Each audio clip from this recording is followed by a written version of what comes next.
It is a serene and a calm morning in a nondescript neighborhood that, for the sake of nothing really, we will pretend that it is not John's neighborhood. I actually have nowhere else to go with this dumb monologue. I'm not good at thinking of stuff. But anyway, my grandma is not here for the night, which means I can record as much stuff as I can, considering I can finish it in the nights. And, with no interruptions at all. I probably should have started sooner, considering how, it is almost midnight. But, yeah. Maybe I can even catch up on Pesterquest. Maybe. I kind of don't want to, but yet I also do. There's no point in really delaying it since it'll be so long until Dirk's route comes out.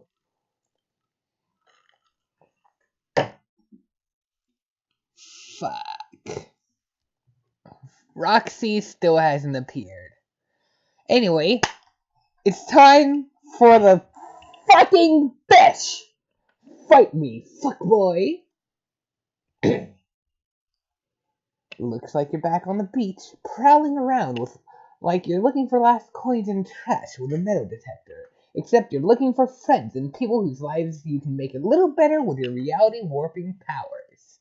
Come to think of it, maybe you should be looking for lost coins. You're not exactly made of money right now, to say the least. You look and see a fishy dude sitting sadly on the shore. Not fishy in the sense that he's suspicious, but in the sense that he literally has fins on his face. Although he's definitely a little fishy in the other sense, too. I love him. Is he the one with the original theme? Yeah,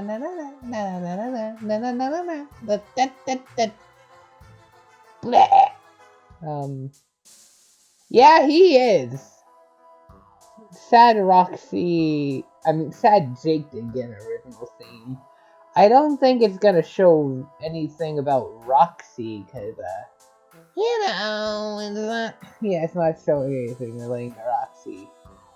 I really should reinstall this game. In fact, I promise by the next episode, the game will have been reinstalled, and I will make sure I didn't fuck it up by, making it forget Rusty's secrets. After a few seconds, he heaves an exaggerated sigh and turns his head in your direction. It seems its brooding has been paused momentarily. Hey, you, over there! Yeah, I'm talking to you! The one looking around to see if there's anyone else I'm talking to when you're literally the only other person around for miles. Yes, thank you for pointing to yourself. Are you that alien friend slut everyone keeps talking about? Friend slut? Wow. You tell the guy that, yes, you are the friend slut. It's you! That's basically exactly what you are. It's what you do, slut for friends. You asked him who called you that in the first place. You're going to need to thank them for giving you such apt terminology with which to describe yourself. Was it Solux? You bet a lot of money that it was Solux. No, it wasn't fucking Solux. God! Geez, you really are a hyperactive little bulger muncher, aren't you? No, that was something I came up with myself. After hearing everyone talk about you and shower you with praise on Trollian. I'm Airden, by the way. I'm very rich and very important around here, and by that I mean on this planet. Wow, you sincerely thank Airden for his nickname and services. Something tells you that this guy might actually kind of suck, though. God, I suck. My moral, my kid missus both spontaneously realized how much of an ungrateful piece of garbage I am recently, and they dumped the hell out of me. Ripped my damn heart out like it was part of a gristly offering to the gods. Fuck. The fairy actually did it? Without the game? Huh. Ripped my damn heart out like it was part of a gristly offering to the gods.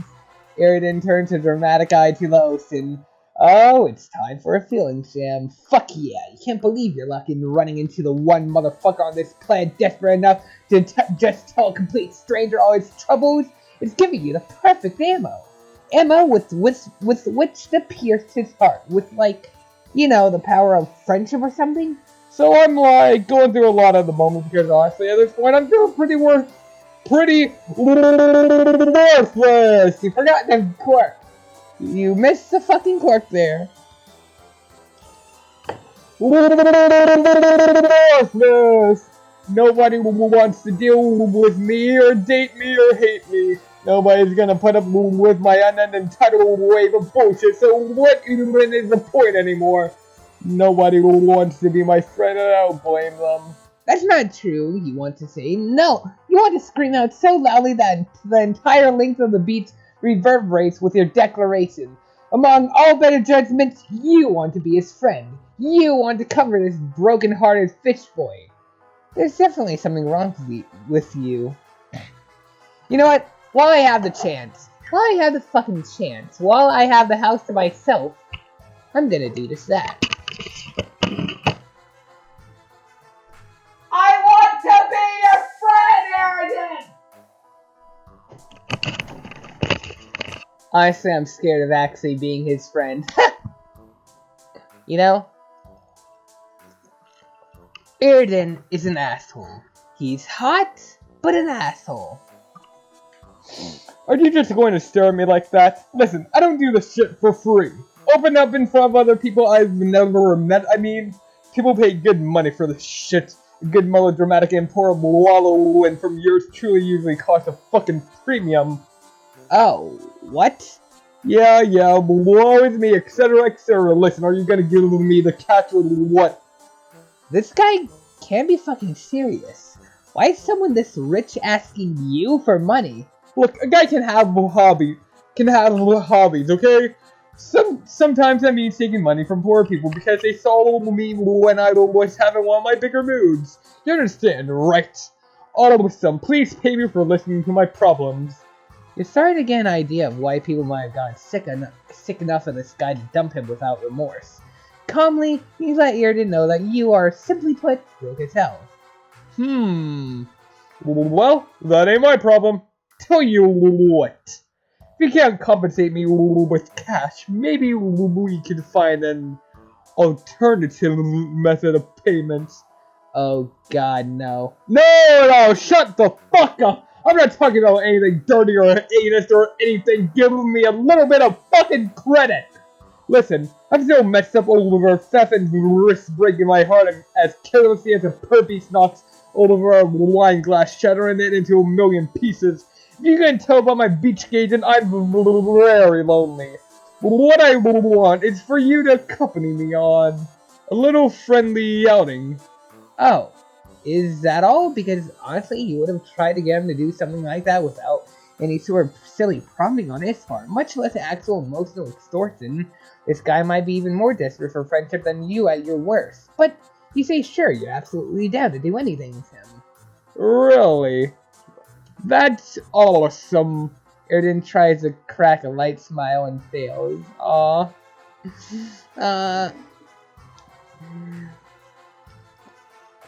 It's so easy to forget that Eridan has never smiled in Homestuck.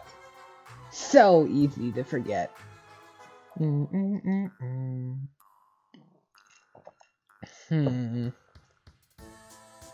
don't know. Like, he did smile once. He smiled one time in the entirety of Homestuck. And it was only for like a split second. It was in the end of Act 6 animation. Escalade. There's a point where there's a bunch of alternative... Like, I'm trying to keep from spoiling it, but there's like a point where a bunch of like ghosts run across the screen, and one of those is Eridan with a different Lucis than Seahorse Dad. That Lucis is Shrek. It's fucking Shrek. And he's smiling. He's fucking smiling while on top of Shrek. Well, I think I'll let you decide what we should do together on our little friend date. After all, you're the expert in this, so I'll go anywhere you think of. You have an infinity of choices to choose from here. Hot damn, really? You haven't been this overwhelmed with choices ever. You can choose to go anywhere with this rich fish bastard. That's... Okay, maybe having infinite choices is way too much. You have to narrow it down, but you certainly have more options than usual. Or maybe you should just ask him where he wants to go. You decide.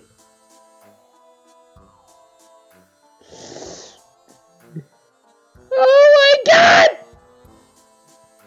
What the fuck? Okay, most of these. This can't be real.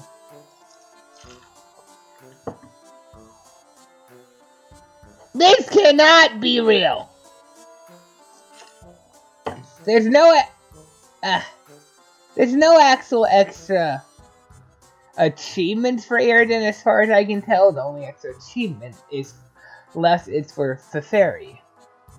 Probably an alternate good ending. Like how Nepeta had 2 good endings. Oh well. Alright, let's actually think of this. Alright.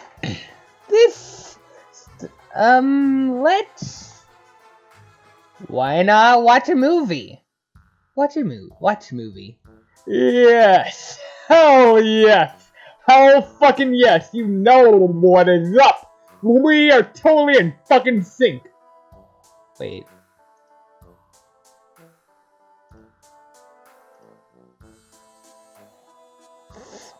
Go back! All of those... Okay, I'm guessing most of those are bad endings. Let's try Stolen Art Museum. So that's where you want to go. That's fine, I guess. Airden's frown morphs into a bigger frown. It's clearly not fine for him.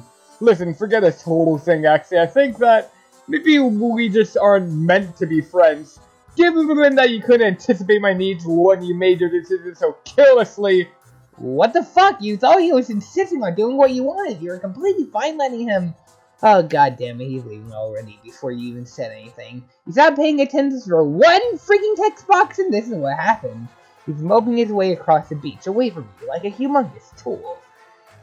Maybe it was for the best. He was giving you some soft zebra vibes, if we're being honest. For once, you don't feel much regret for leaving a guy off your friend list. Game over. Game over. I think it's a game over for him, actually.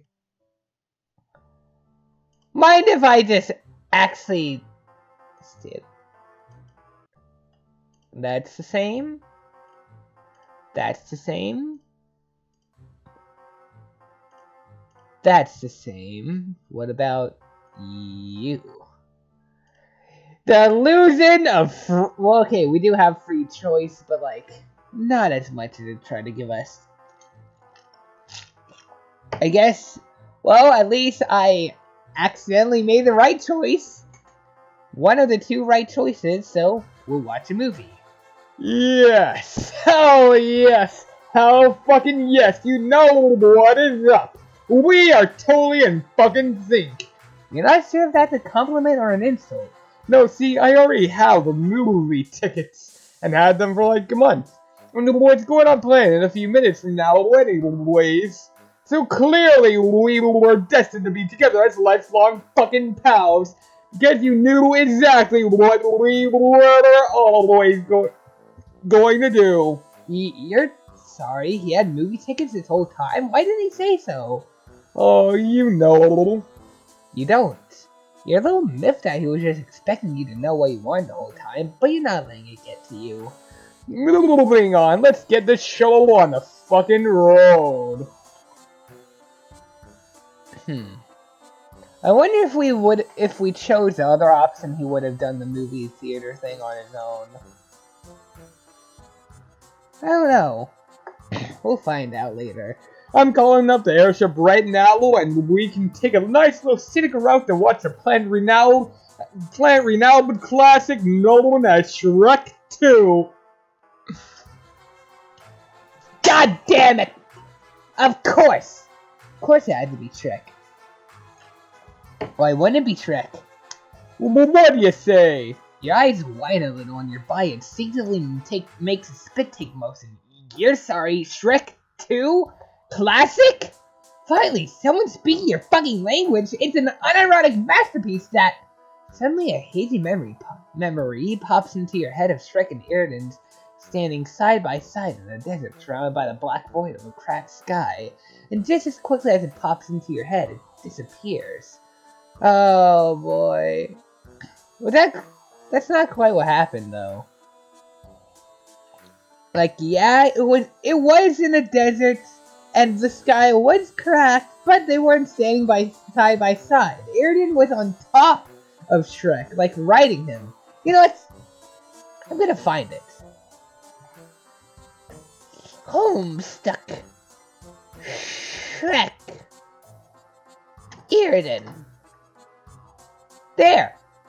This is exact. Right here it is. Right there. That is exact moment. With a bunch of other ghosts.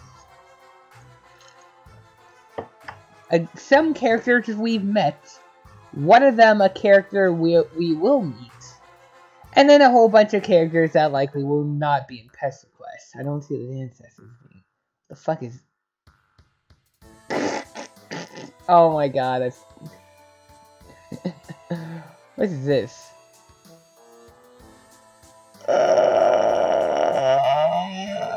No.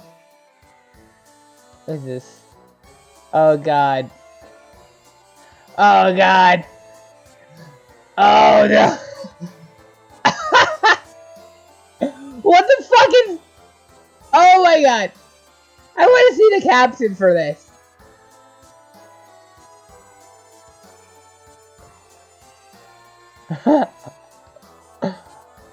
Oh my god.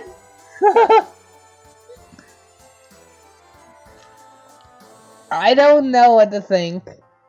Okay? I'm your mother, expand swamp. I can't do the perfection.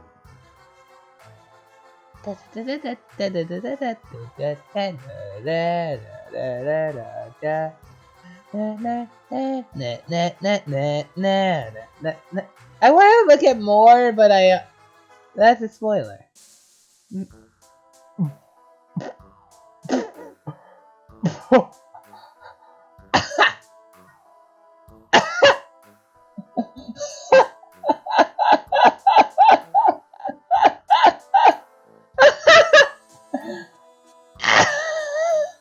No! Like, give me a... There has to be a larger version. Somewhere. Right? How do I find a larger version? It won't... I do not know where to find the larger version unless I can open it on here and try to find it. Aha.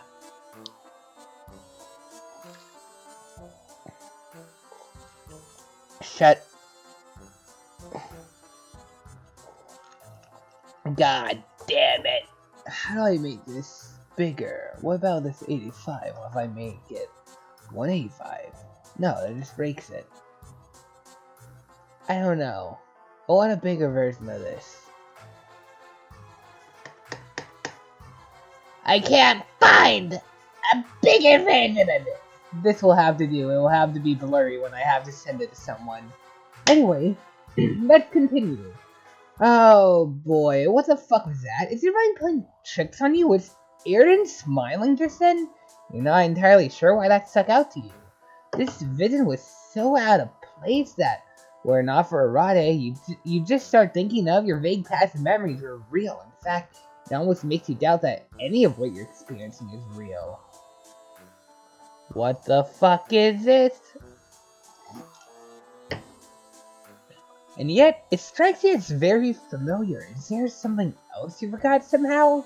You refocus on your surroundings. Suddenly, you're on an airship deck, and Iridan's walking in front of you towards the bridge of their ship. Holy fuck, this airship is huge, you say? Also, when did you get here? You walked on it like any bipedal quadruple or septipedal alien would. What are you talking about? Sorry, Shrek was making you dissociate. Okay, fine, fucker, I'll just say it again. Welcome to the Airship DM Pora. It's practically my second or third home, and basically it's fucking incredible in every conceivable way. No kidding. This airship could probably fit a few city blocks on it, buildings and all. Hell, it looks like it'd fit at least 3 more conventional, less airborne ships on it. You'd probably get tired walking from end to end on the damn thing if you couldn't teleport.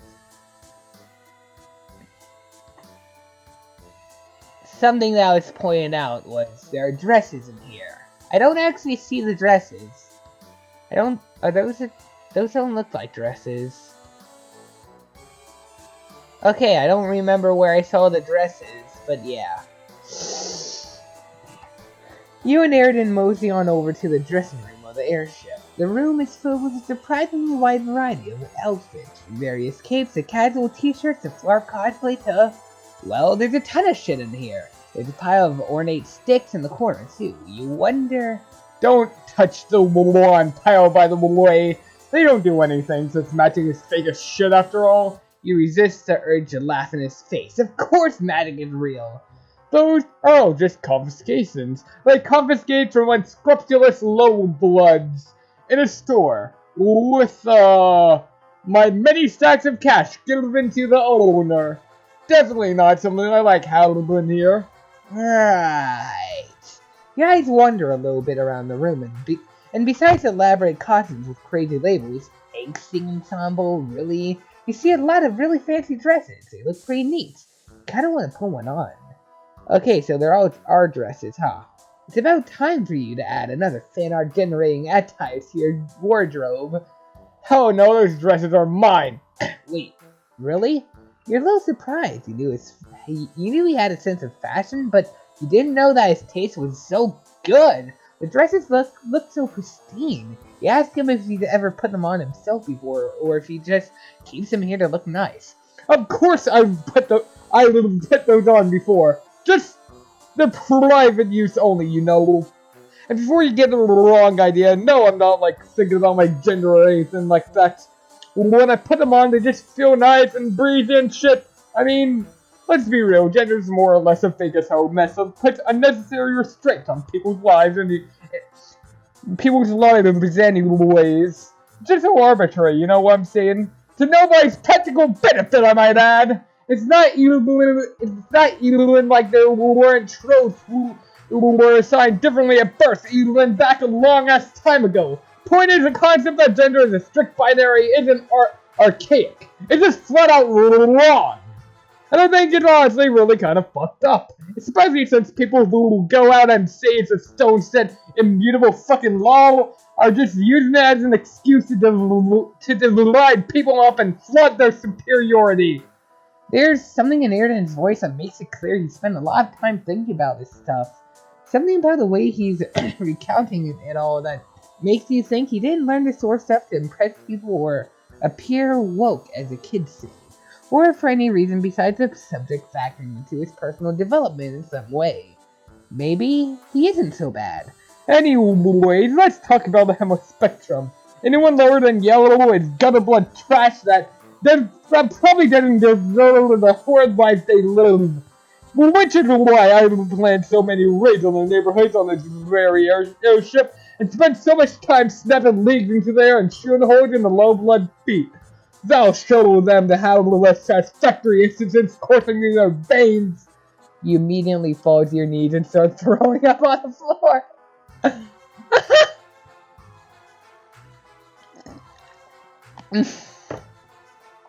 Oh god. You quickly reassure Airden that you didn't unceremoniously barf all over his likely priceless carpet in response to his overwhelming classist sentiments and conflicting almost hypocritical viewpoints on different hierarchical power structures.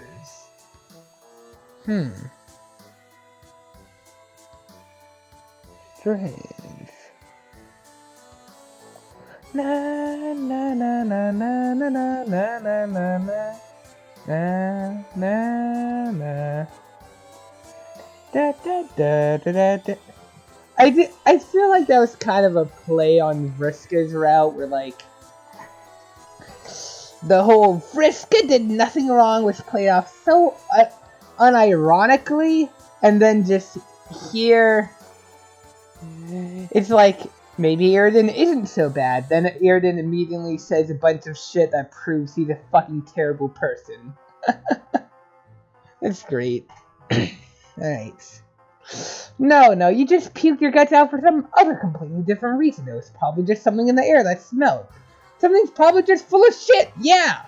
Whatever you say, I guess. You decide to hit the controversial go back button and turns Iridan on the much more interesting topic that came up. Why isn't he very public as an ally if he's so fascinated with the subject of gender? What? Are you kidding? I'm not an ally. I haven't fucking done anything. Even if I were, I don't know if you've noticed from my whole quadrant situation, but people know and hate me. It's like I've been such a relentless flirt that's become policy at some theaters and restaurants for employees to stab specifically Iridan and Pura in the hand if I annoy them. Which isn't too big a deal because violent bloods like me are pretty fucking sturdy, but I suck and I bet half of this whole planet knows it. To the extent that, like, if I openly support something like the destigmatization of gender non-conforming trolls, any existing group would hate me, and anyone outside of those would use me as an excuse to deride the seriousness of it all. I'm not gonna be selfish about this thing in particular. Oh, you didn't really think about it all like that? Even then, surely it wouldn't be as bad as Iridan thinks, right? At this point, I'm used to being hated. Comfortable with it, even. Least it means someone's thinking about me. There's a palpable loneliness in his words. Maybe this is why he's so desperate all the time. Anyways, let's talk about something else, like Solix. Do you know if he has the rumored and highly sought after double bulge or not? Just curious. What? Fuck it, I'll ask him myself. Before you can say anything else to dissuade him from simultaneously being a huge creepy asshole to one of his friends and possibly unraveling one of the most unnecessary mysteries of troll biology, Iridan whips up a palm press and starts frantically dialing in some numbers with extreme precision. Hey, for fuck's sake, this better not be about your ex again. Did I tell you a million times to stop talking to me already? First of all, don't rub it in about the piss blood. I can come to your house and put a bullet through your skull. Second of all, no, I'm here to ask you about something else. Do you have a fucking double bulge? Wow, what the fuck? You kind of hate this conversation. When you look at Iridan, you get the feeling that despite initiating it, he kinda does too. He's pacing around frantically. I've heard the rumors, pal. First off, not your pal. Second of all, what makes me think I don't have a triple bulge? Fuck off. Listen, we aren't unraveling this mystery for a couple sleeps at least. It's way too fucking funny to do that. You are way too goddamn lame. Why do I even talk to you? You should be fucking ecstatic that I graced you with my effervescent goddamn phone present. You mean palm husk? What the fuck ever, dude? Cranky because I'm fucking irresistible, aren't ya? Fuck you. Ever since the apocalypse got fucking cancelled, you turned into this completely moronic e-boy, and it's driving me out of my goddamn mind. Now, do you even know what an e-boy is? I bet you're just mad because you got cucked by me super hard. What? Yeah, I've basically been making out with FF for the last 30 minutes now. What?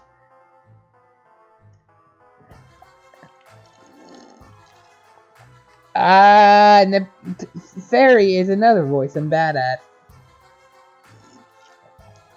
Hey, Solix, who are you talking to? An entitled sub. Put Beth on the phone, you quadruple horn dick shredder! Ooh, are you finally making fish puns? I'm definitely making some kind of pun right now, yeah. Listen, you stupid motherfucker! Next time I see you, I will kill you! Really now? Are you really murderous today, or just trying to get your daily necking in on me? Listen, how about we settle this whole ass mess now? I'm gonna head on over to that airship. You keep driving around the neighborhood in 2 hours. Get your dumb ass over there and fight me, fuck boy. You hear a beep from the phone. Solix hung up. Eridan's face softens from an expression of rage and anger into one of tranquility and calm, before he starts to laugh a little.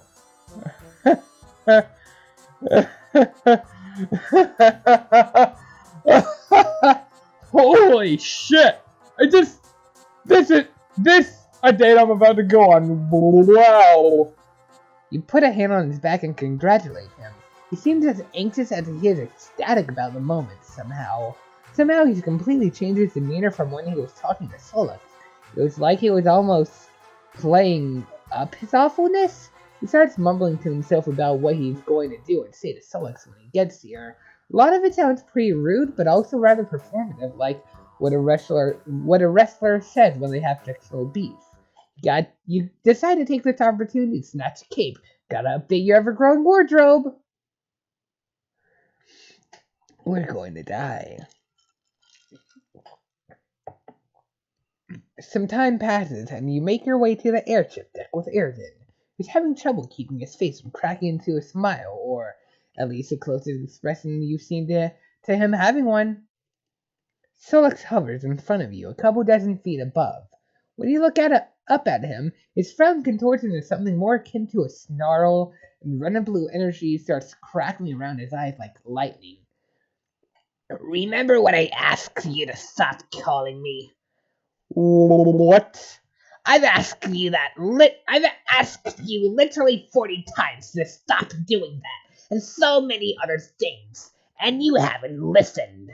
So, I decide I'm going to cut you out of my life one way or another. Understand? You look at Erden. He looks a little less ecstatic than he did before.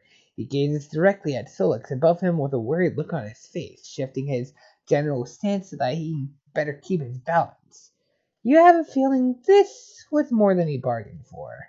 You look down to the ground and reflexively brace yourself for impact. You felt combat psionics before with Agitasia, and shit gets crazy fast. It's a good thing you did too. You hear a much louder crackle this time and look back up at Solix, an aura now visibly enveloping his body. He's glowing red and blue, with lightning still energizing into existence inches away from his eyes.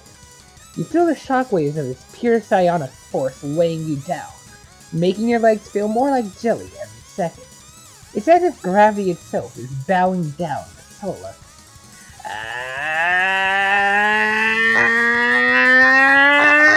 Come on now, is this all you fucking got? Something about Erden's feeble taunt tells you that this is absolutely more than he bargained for. Nevertheless, he pulls out his gun and aims it right at Solix with completely unwarranted confidence.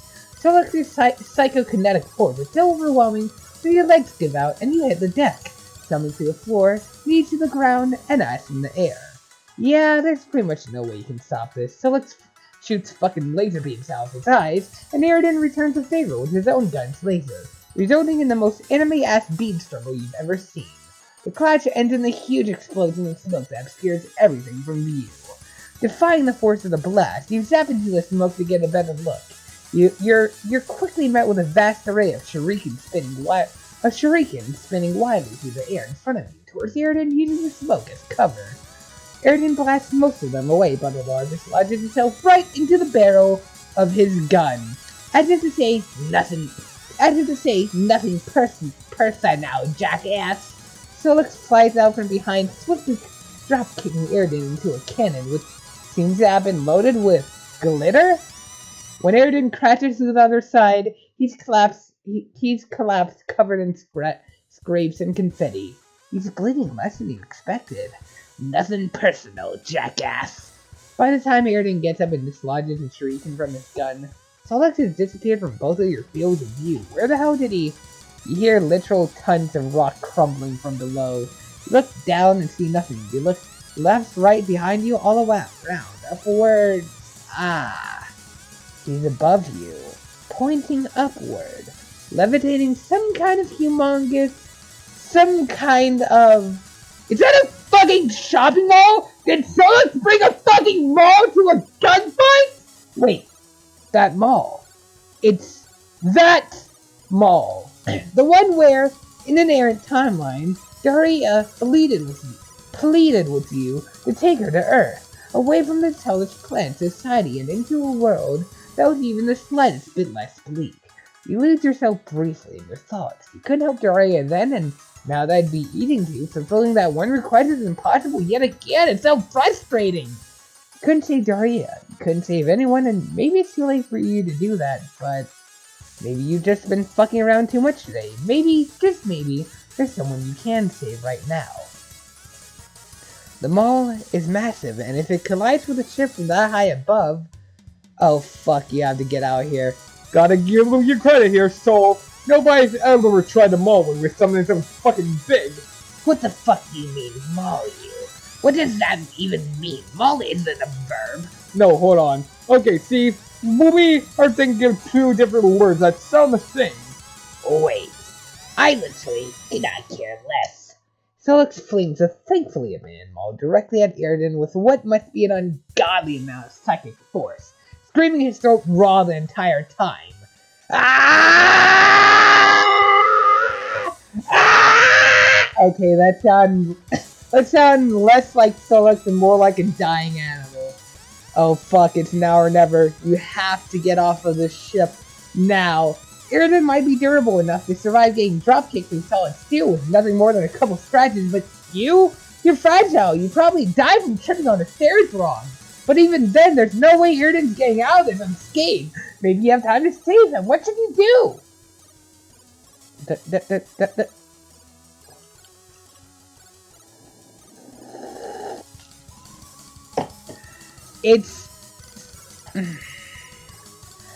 We have to get in there and save Iridan. You can't just sit here and let someone like Iridan get sandwiched in between a massive airship and an entire fucking mall. You got this. You're about to jump in like a fucking accident here and save Iridan. What's there to worry about? Anyways, all you have to do is teleport in and out. Alright, step 1, teleport in. You zap it in front of Iridan and he immediately shoots your arm off. Okay, ow? Iridan clearly wasn't planning to injure you so badly. You quickly see that he's rocketing to the edge of the ship, using his gun's blast as proposal. Fuck! He already had an escape plan and... Jesus, fuck, this hurts! Your arm or what's left of it! Feels like it got plunged into the fucking sun! Why didn't nobody tell you about a sudden laser beam amputation hurt this much? Distracted by the pain, you find it hard to focus on warping out of here. You can't even bring yourself to focus on Solix yelling, fuck, fuck, fuck, as the Titanic's chopping structure hurtles towards you. You try to steady your breathing, calm down, and try to focus on reality around you. Unfortunately, reality doesn't stop for you, and neither does the unflappable march of gravity as the sheer force of the mall crushes you to death. If only you were a little less fragile, maybe you'd find two boys surrounded by the rubble of a crash site, shaking at the fatal consequences of their spats. Game over. Whoops! I can't see Solix anywhere. Solix is still out of view, I guess.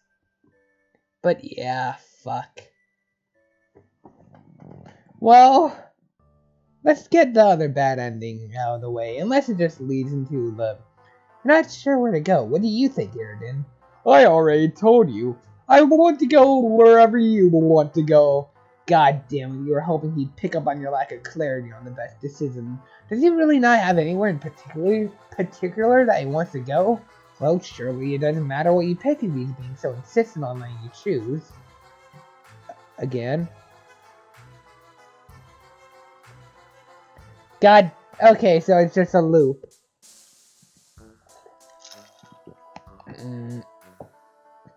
Alright, let's get the other ending. The good ending. It's too dangerous. Get off the ship without him. Fuck it, he'll be fine if there's anything he needs help with right now. It's something a little bit deeper in his soul than the fact he's being attacked by a building. You try to think of somewhere to zap, anywhere. While you do this, you notice Ayrton fire a black towards the ship from his gun, propelling him away from its center of impact. You, meanwhile, just need to get out of here as fast as your mind can take you. So you close your eyes, zap away, and feel your surroundings change. You find yourself in a wasteland. There's a ton of smoke in the distance, coming from what must be the site of the airship's crash.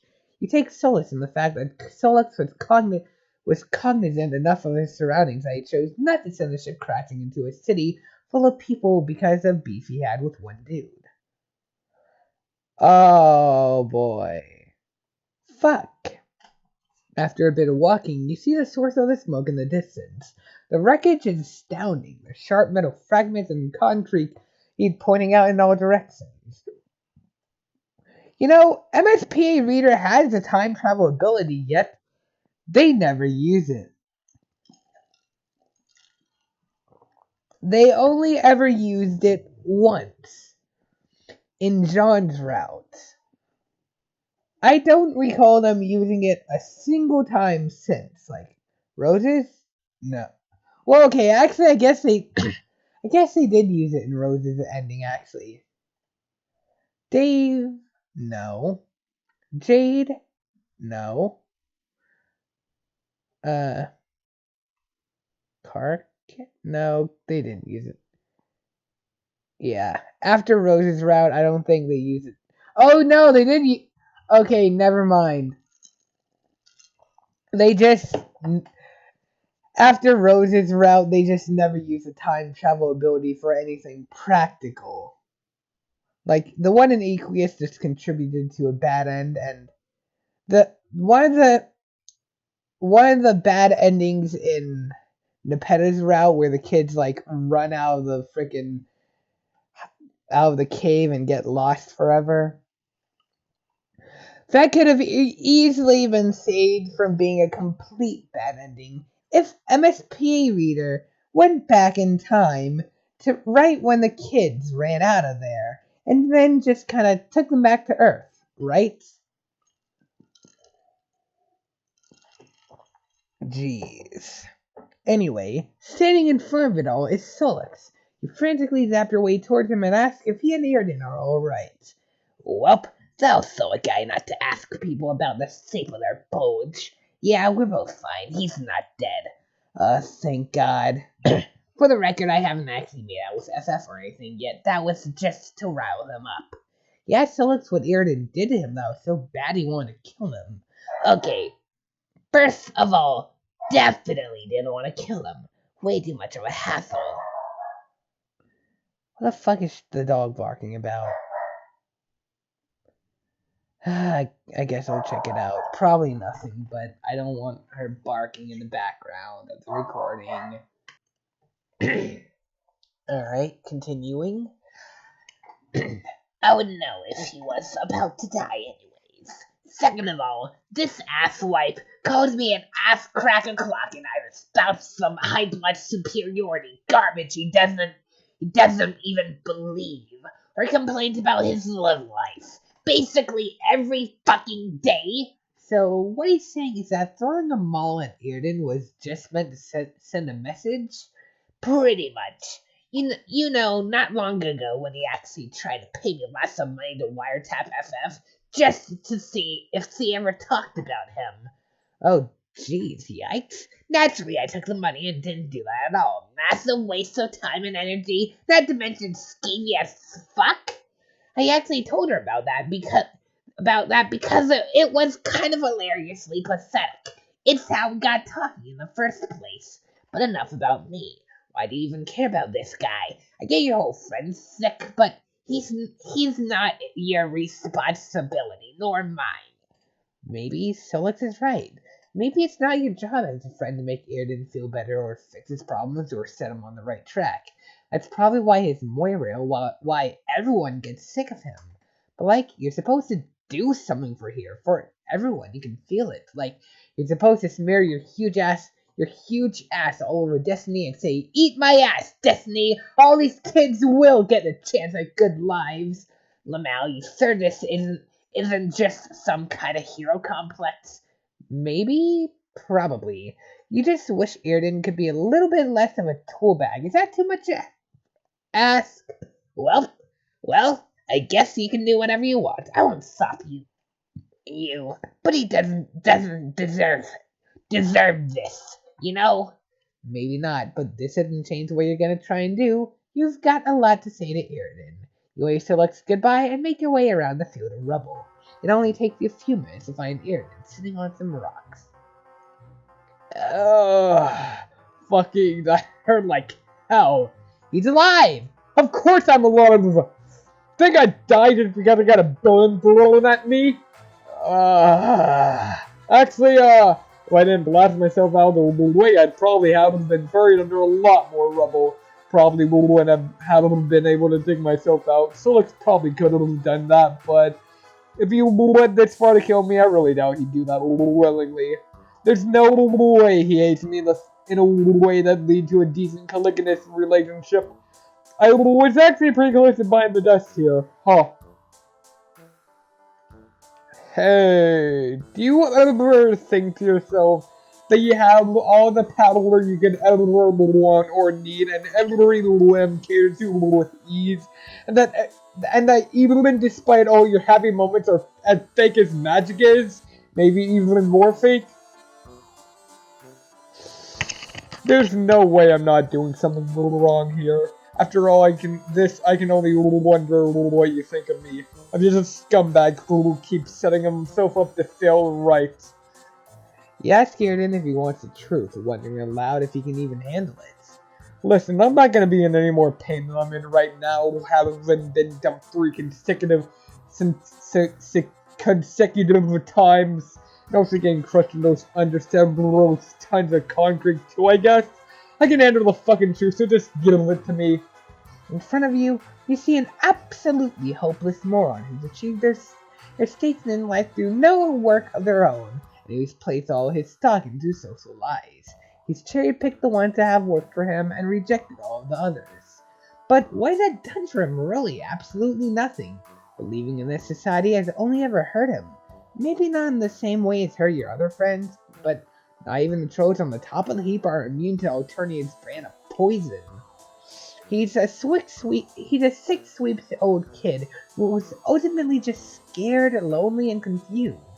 Someone who doesn't have to be hopeless. Someone who can violently burn away all his failings and rise from the ashes like a phoenix who decides maybe this next life does not be so fucking racist all the time. So you tell Irden to get up from his throne of wreckage on a sunken ship and start making his way to some pit stops of self-betterment before more people take grievance with him the way Solix has. Then maybe he can tear up all the false hopes that comforted him throughout the sweeps. Damn, okay, not that this isn't surprisingly deep cut and helpful in the advisory reflection, but like, there's no way I'm gonna remember all this. You gotta at least write this down or something. Don't worry, this is a text-based game. There's definitely gonna be transcripts available online in a matter of hours. I'm gonna be honest here. I'm gonna have to ruminate on all this for a little while. I think I'm tired of being and feeling so awful all the time. I just don't know where to even begin with myself. I think that you might be asking a lot more of me than you think. Life never stops asking a lot from you. Fair point. You know, it's kind of a shame, actually. Oh, hold on. Flame Mixer? It's kind of a shame that this was one of the last volumes of the Troll Route, because since Vriska's, this is the last volume of the Troll Route, because Vriska's route was fairly early, so she got time in other routes to kind of start trying to improve herself.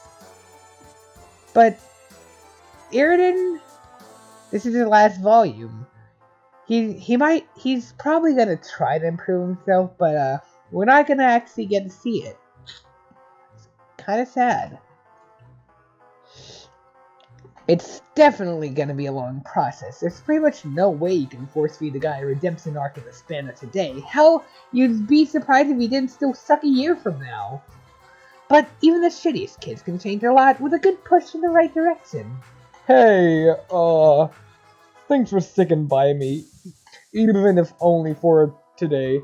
Of course you tell Iridan. What else are friends for? And besides, your day with him isn't over. Wait, what do you mean by that? After all this, you want to still spend time with me? Absolutely. You take Iridan's hand and pull him to his feet. After all, you two have a movie to watch. This is my swamp. This! No, that's not it.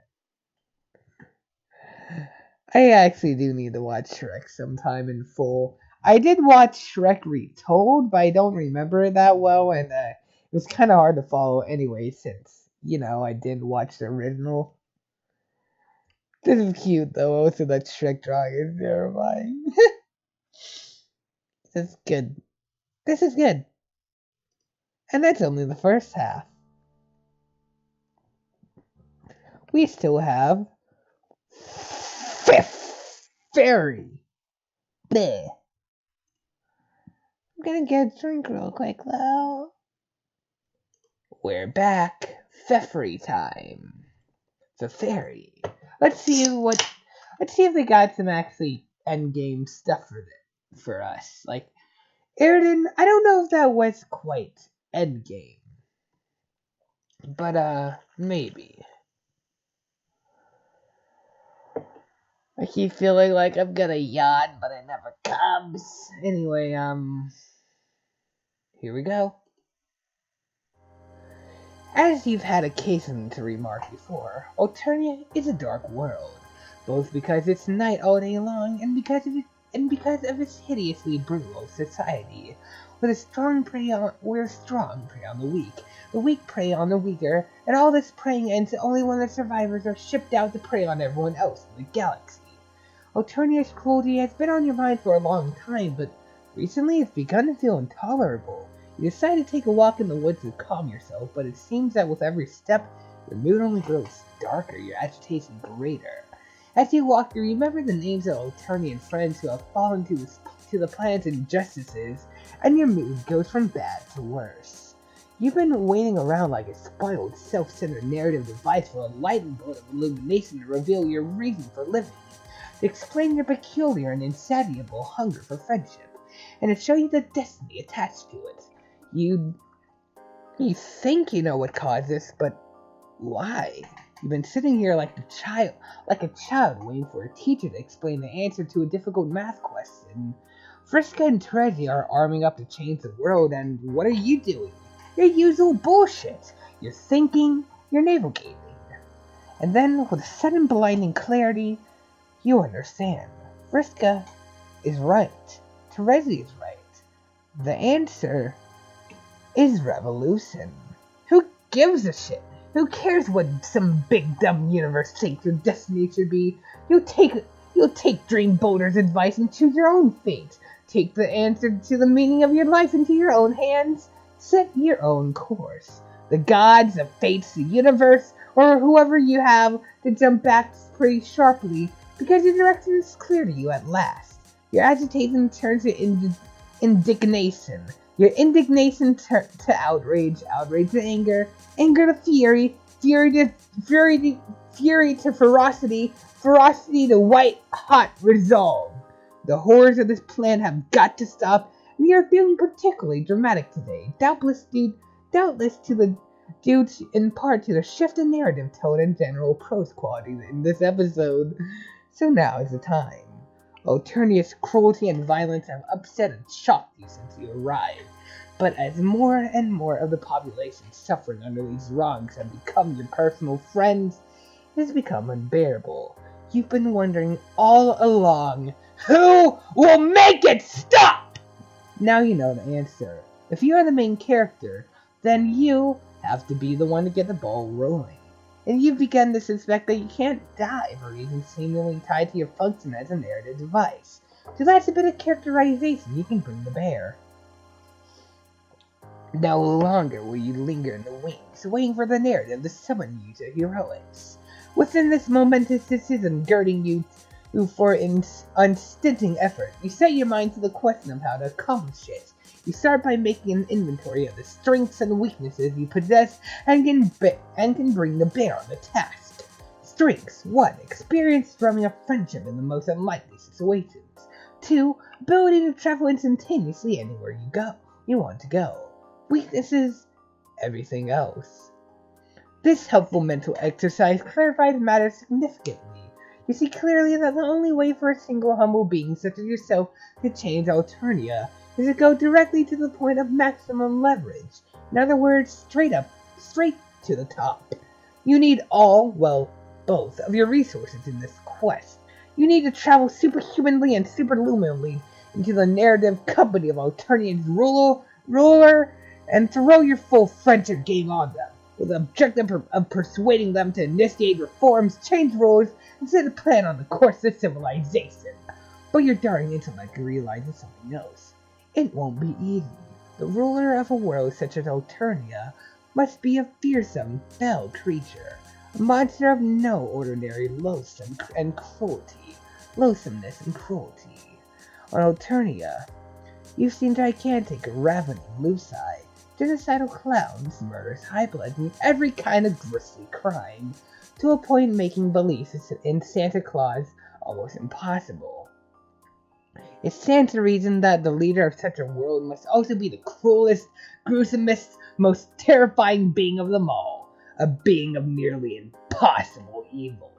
For the first time since this plan caught fire in your mind, a whisper of doubt creeps in.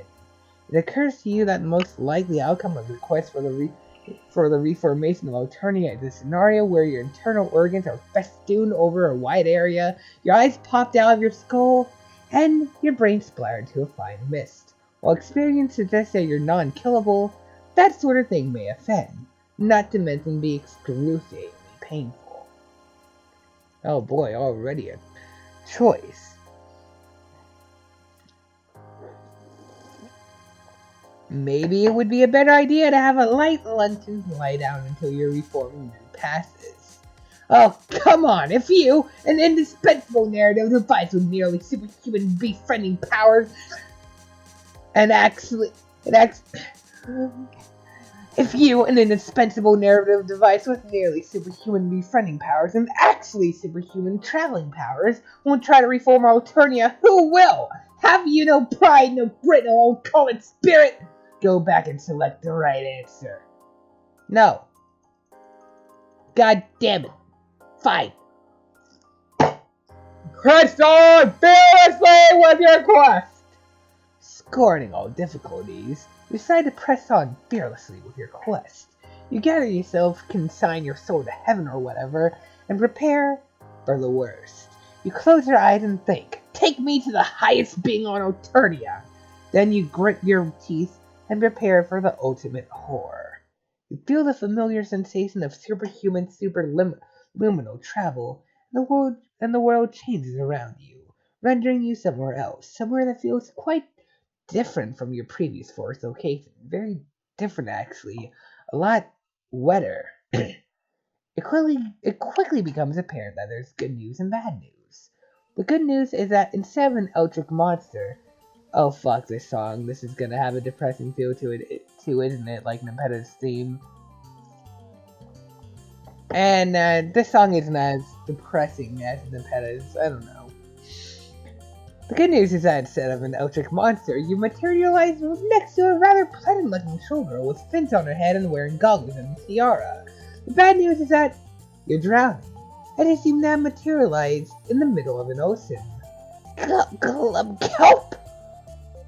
Your own greeting may seem a bit less cheery in that it consists of thrashing wildly with your eyes bulging out as you fight not to inhale, while trying to concentrate on zapping yourself the heck out of there.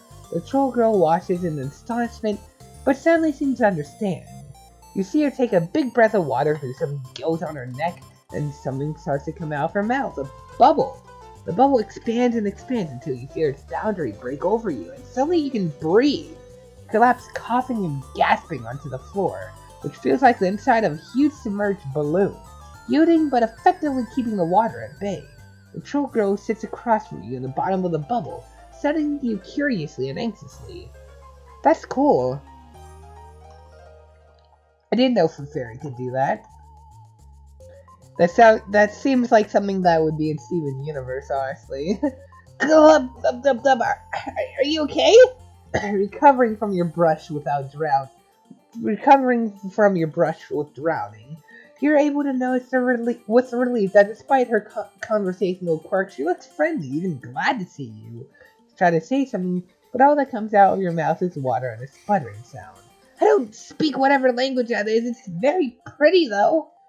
You burp and some water trickles out of your ears. Sorry, I still don't understand. You speak in Eternian? With a great effort, you gasp, yes. Oh, yay! My name is Fairy Pisces. Glub, glub. What's your name? You bubble weakly. It's nice to meet you, Blub. You nod politely, expel another half-gallon of water, then weakly say that it's very nice to meet her, too. Not least because if she had been there, things might have gotten unpleasant for you. You're welcome, but what are you doing here? Almost nobody comes this way. It's not really on the way to Nemenew here. Oh! That's a mistake! You made a fucking mistake!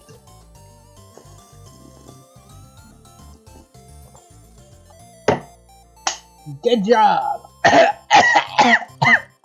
But it's not really on the way to Nemenew here. Anemonewhere.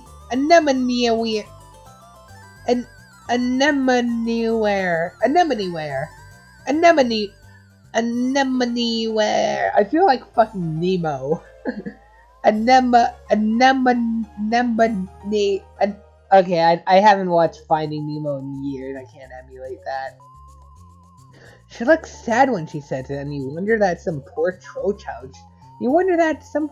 child should be living all by herself way out here in these submerged parts, so far from anyone. How do you manage to appear from nowhere like that? You almost gave me a heart attack, Blub Blub! You tell her that you're trying to use some superhuman powers and you have to go... You tell her that you were trying to use some superhuman powers you have to go visit the highest being on Eternia. The troll girl seems to perk up at this. You want to come visit me? You shake your head vigorously to try to get the water out of your ears. The troll girl looks disappointed. Glub, you didn't come to see me? You apologize and say that you're quite happy to be visiting her, but that you misheard her last remark. You thought she had implied that she was the highest being on Eternia? Just goes to show you how deep submergence and waterlogging can cloud your hearing. Oh no, Glub, you heard me right! I am the highest being on Eternia most of the time. I'm the future Empress, heiress to the throne of the Eternian Empire, which is a great big blubbing pile of whale poop as far as I'm concerned. What? You look around for the multiple razor-toothed fire-breathing asses spitting heads, tearing claws, and bad attitude that you sure Eternia's highest being must have. But then you start to remember your Eternian social science. You haven't had any formal Eternian education, you're not even sure narrative devices, however, are indispensable or eligible to sign up for classes. But you pick this stuff up when you hang around a place long enough. So you know that the Empress spends most of her time off-planet leading merciless troll hordes in conquest of the galaxy. You also know that there's only ever one other member of the royal future bloodline, the heiress, in existence at any time, as long as the continent doesn't kill her on her rare visits to the home planet, that is. The troll girl glubs sadly, and you realize that being the only future blood on the planet must be lonely. Not only would you have enough strength to accidentally tear any troll who visited you limb from limb without noticing, but you've heard some sinister things about the heiress's Lucis. Something about being the size of a continent, hungry as a void of space, and evil as the hell devils go to if they're bad devils. Something that might discourage casual visits by friends who don't want to double with snacks. But at the same time, you wonder that such a seemingly agreeable and sensitive troll as this girl could preside over such a grindingly horrible planet as Eternia. How could she live with herself? Does she even know what goes on outside her insular little ocean? What the frickin'... the dog. Let us continue.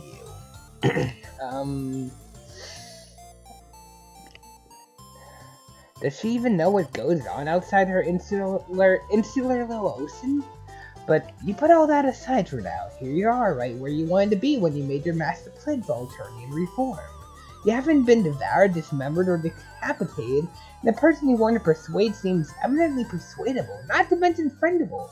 So, you're ahead of the game so far. Time to take full advantage. Your role of highness, you begin. Glub, call me Fef, Blub. So much friendlier to be on a fish name basis. I'm so happy to have so happy and excited to have another friend. Perfect. Phase 1 of your plan seems to have practically accomplished itself. But there's no time to wait, as the air in the bubble of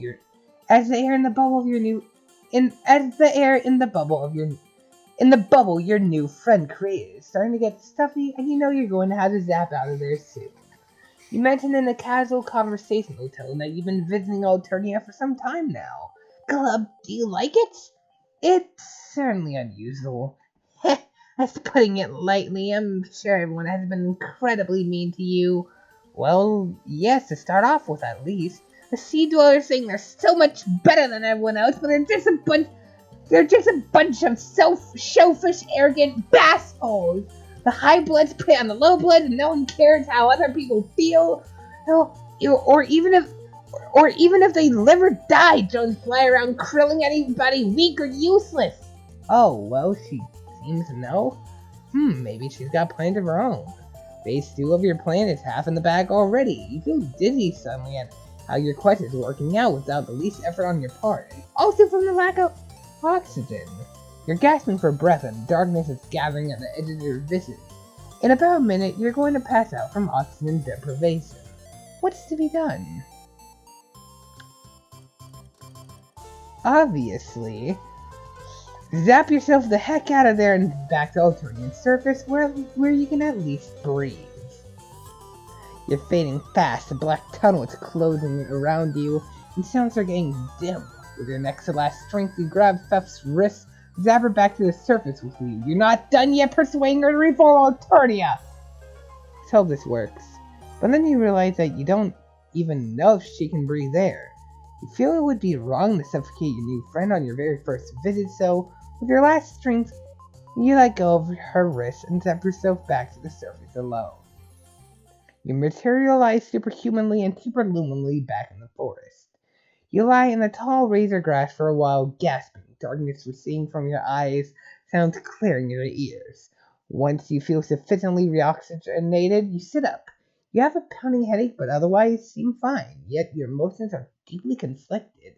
Yes, you can breathe, yes, you're safe, and yes, you realize with deep satisfaction you've made a new friend, but what about your quest to save Alternia? The fairy seems to be aware of the problems of her kingdom. Is she perhaps just waiting on the right ally, or Eli as you might call it? You prepare to immediately zap back to finish the job, but you hesitate. What if you zap back into that bubble and merely continue to suffocate? What if she's already collapsed the bubble and you materialize in the water again? What if she's not there to rescue you, or so annoyed at your really abrupt departure that she decides to just leave you to your own devices? Whatever Lucius notices you thrashing in the water and snatches you with his eldritch tentacles for a plaything or horse devourer. Well, however the fuck you pronounce that. Not that you can drown or suffocate or die of mastication, but can you really not? It felt like you're drowning and suffocating quite efficiently there only a few minutes ago. You hesitate some more, even if you can't die. The torment of drowning and suffocating felt quite real. How long might such torment go on, even if you didn't die? Would an eternity of suffocating or drowning be all that pleasant, even if you kept on living? What about an eternity of being chewed and passing through a giant Lucis digestive tract?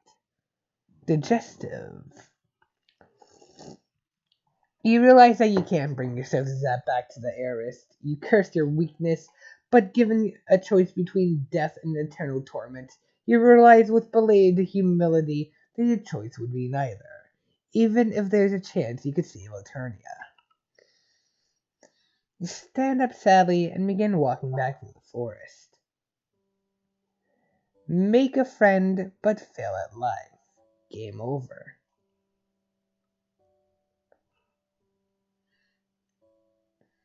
Da, da, da, da, da, da, da, da, da, da, da.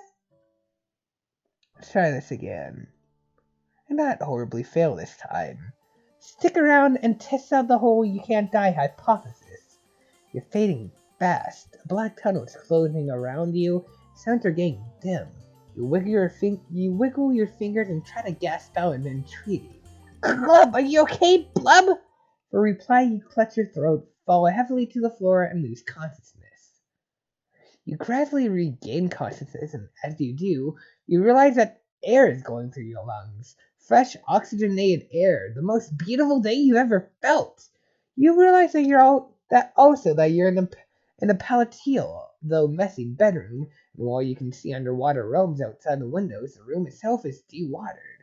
The fresh air seems to be coming from a large conch shell sitting on the floor nearby and humming quietly like an air purifier.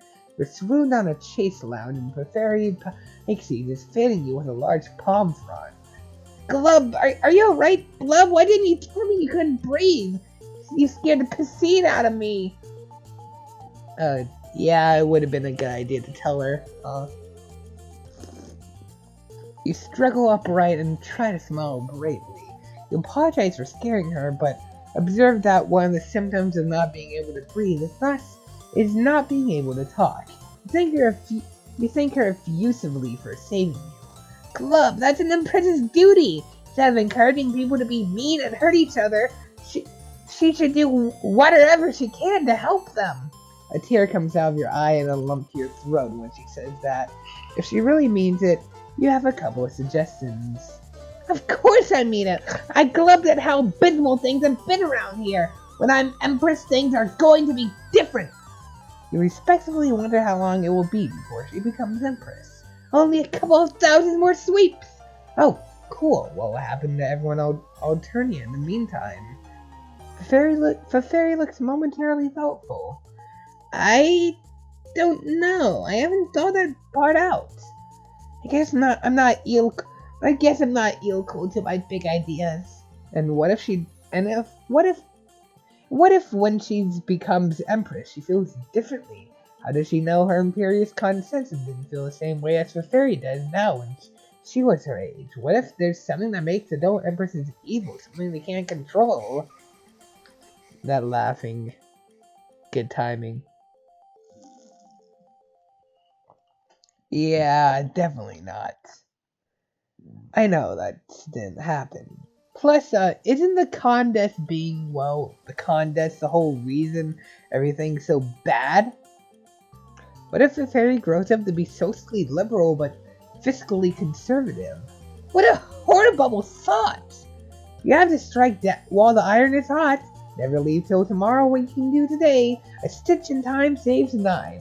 Procrastination is a thief of time. The longest journey starts with a single step. It's no use crying over spilled milk. You hope the fairy has been convinced because you're running out of cliches. Club. The heiress still looks concerned. Everything you say is plumb and true, but belling against the Empress, it would be so dangerous, and not sure it would be right. Might cost Glub to make the vast Glub. That would destroy everyone, you know. Oh, Glub, you mean Gulp? Didn't realize that. Not sure what the vast Glub is, but it sounds bad. Oh, it is! Before we do a Nemesis thing, we need Moray's guidance and advice. As heiress, I have a special metaphysical periscope, you know. You didn't know that. It sounds made up, but a little metaphysical advice certainly might come in handy at a time like this. Without further delay, the heiress goes to an ornate jewel-encrusted tube that rises from the floor of her palatial bedroom. It seems to extend into the underwater depths, though Air Petra seems to be keeping the water from flowing through it into the room. She yells into the tube, but louder than you would have thought someone so agreeable looking could yell. Glub! Glub! Glub! Glub! Glub! Glub! Glub! There's a swishing sound A swishing, gurgling sound, and something sends up through the tube into the room. Something pale and featureless as elusive, but unmistakably a tentacle. A tentacle with a bulbous eye on the end of it. You dive behind a luxurious sofa. You'd rather that Eris's loses did see how plump and tasty you look. But almost immediately the eye settles itself on top of the tube and hardens into something that looks like a very large crystal ball. Oh fuck. Shapes move and change inside this crystal ball, then resolve themselves into a scene. A scene you recognize. You realize with a shock. You come out from behind the sofa and approach the crystal ball, staring into it. Of course they would have one, huh? In its depths, a dark place appears, and in the dark place a carnival carousel rotates. One horse is going up and down, and above them naked plastic mannequins with plastic wings hanging from wires. The Dark Carnival! Jumping to Jehoshaphat, is that where very good for metaphysical advice? The scene grows clearer and closer, zooming in on one of the horses and on the figure riding it. Your heart begins to beat wildly. It can't be, but... Honk! Suddenly, you're dancing around the room with joy. You grab the fairy and whirl her with you as you dance. At first she gasps in surprise, but then she gets into the spirit, grins, and begins to whirl too. Okay, this is actually adorable. Her strength is such that she spins you like a fan blade. Your blood all going to your legs, and when she lets go, you hit the wall like a bullet and ooze down to the floor. But as you recover consciousness, your joy is barely containable. You never thought to see that sweet, sweet fellow again, but now here he is, and evidently he's come up in the world because he's communicating exclusively with a royal future blood princess. So proud your heart feels about to explode. My friend Glub here, they have a plan. Well, you wouldn't go that far. I'm just not sure what to do. Honk, honk, honk, honk, honk, honk. Just hold on. The fairy adjusts some controls on the bejeweled tube. It must be translation controls because in mid-sentence, Kuroko's remarks change from somatic honks into conventional language forms, and when they do, you realize that this isn't the same Kuroko you knew way back when. Fuck. What does Kuroko have to say? Honk honk. What you ask is not simple, little one. To truly know the answer, you must learn that there is much more to your story than meets the eye. You must expand your vision to see the big picture, and the even bigger picture of which that big picture is only a pixel. Yes, I know that. This isn't the usual Glub shit. That's to the quantum Glub shit for wigglers. I need some real answers here.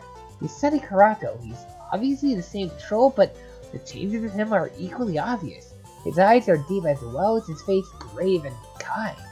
Either he's done a lot of reading and undergone a lot of life experience since you last saw him, or else he's become the haunting mouthpiece of some vast mystical wisdom-type entity, which offers physical advice to princesses.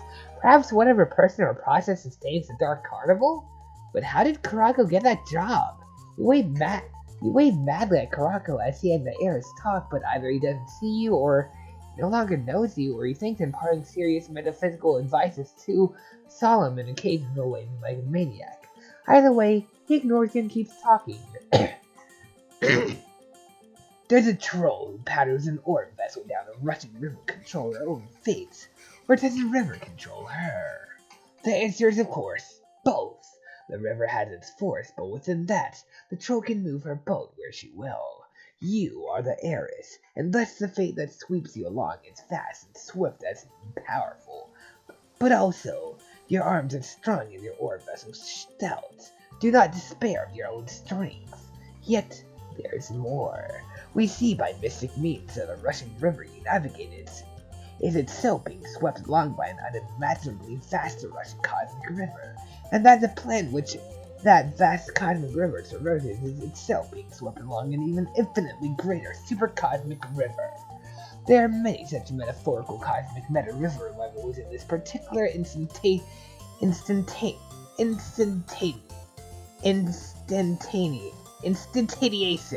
of the story. Thus, even if you row with utmost power to change the course on the river you're navigating, The river you can see. The other rivers continue to sweep you on as before, without regard for any tiny adjustments you may make down at your level. Yet do not despair. You may yet, through long and deep meditation, transcend the bounds of the small world, rising higher and higher, so that you are able to see and comprehend and transcend those vast and meta-vast cosmic river levels one by one. And what you can see, you learn how to navigate these meta-vessels and meta-ores fashioned from meta-cosmic star stuff. Yet also remain humble. Above the creator of the world is yet another creator, and above him yet another creator greater even than him, and above her even another creator. So he knows who these creators are.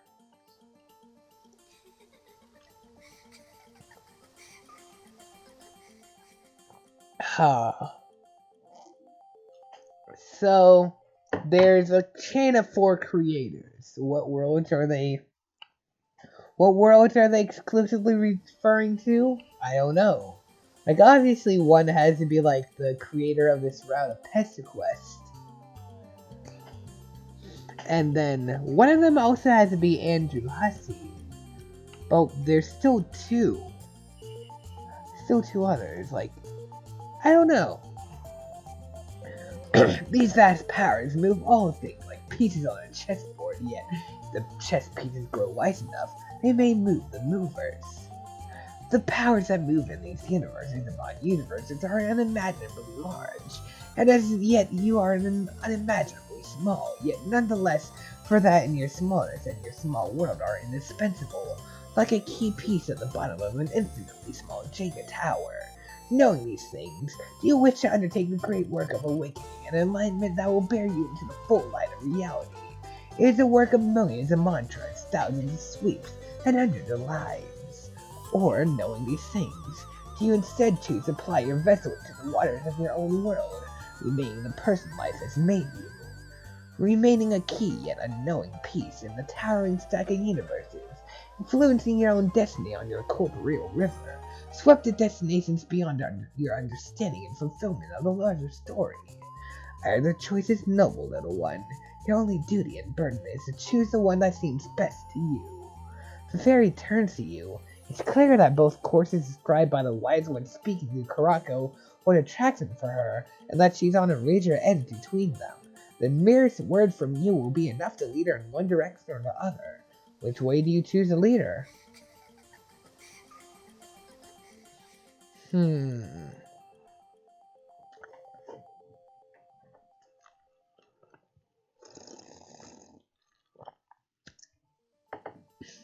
Wait, Drumroll. Okay, we didn't get any of the achievements yet, despite technically being friends with her. What's this one? Fishing for accomplishments. You help the Airden start to reflect on his worldviews. Well, some of them. Alright.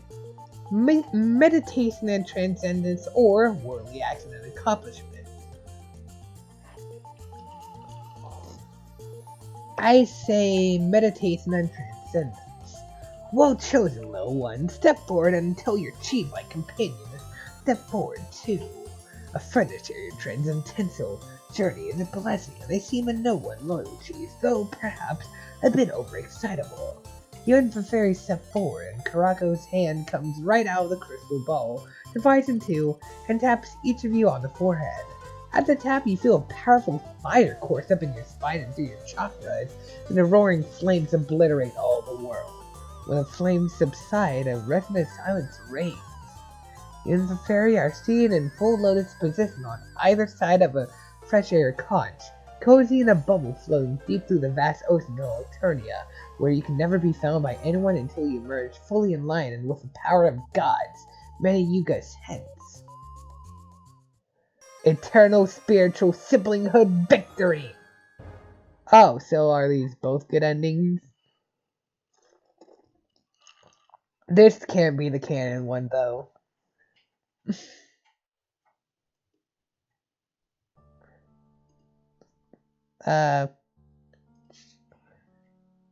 Whale of a time. You motivated the fairy to seek the path of action and accomplishments. Let's do the other one.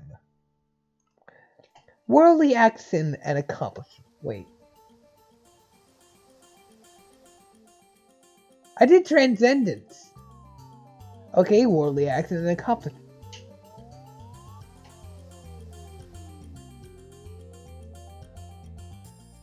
Huh. That's weird.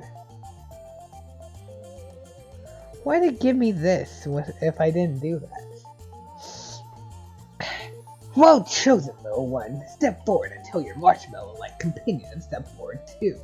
A helpmate is sharing your worldly efforts is a blessing, and they seem a noble and loyal marshmallow, though a bit manic in a hand-waving department. You and the fairy step forward, and Karako's hand comes right out of the crystal ball, divides in two, and makes gestures of blessing over your heads.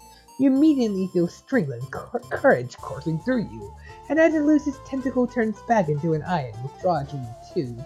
You turn to look into the fairy's sparkling eyes, and you see that she is feeling the same intrepid energy. Yay! I think I get points of that with Glumchin, but still! He has an elegant point somewhere in there. We can't just be canoes, we have to be fish! Even if at the end of it we're still just little minnows, we'll be whales to someone! You start to grab her for a dance while recalling your previous experience, quickly turn the gesture into an offered high five, which she slaps, breaking several bones in your hand. You die instantly. Alright, we're done. Never picking up this game again! Actually, I just realized I didn't actually look at the warnings for a good bit of that. That? Well, okay, I looked at those. But this... Oh no, I looked at that too. Bold's discussion! Violence, guns, classism, death, vomits. No warnings. Good. Alright. What shall we do, you ask her. What's our plan? You feel the ability to accomplish any plan fairly overflowing from you. You'll have to introduce her to Terezi and Vriska to start off with, at least. Yes, yes! Go! Wait. Well, they already know them. Yes, Glub! But first I need time to think. I'm so excited! I'm sure the purpose of your visit was to reveal the will of its destiny that awaits us, but we need to consider our next move. Will you come back and visit me again soon after some tides have passed? Then we can compare notes! Yay, Glub, this is going to be fun! Noble worldly partnership victory. Was that actually it? The world is your oyster. You help the fairy achieve meditation and transcendence. It got the achievements mixed up. It gave us the wrong achievements. We do one ending, it gives us the achievement for another. You fricked it up. I don't know. Da da da da da da. Yeah, I might not. I was planning on doing Jane's route tonight, but I don't think I'll do it anymore. I'm tired at this point. But yeah, I shall end the recording, and maybe if I have time in the morning, I'll try and get Jane's done, but don't count it. I likely won't have time in the morning. Anyway, thanks for watching. Goodbye. Boop.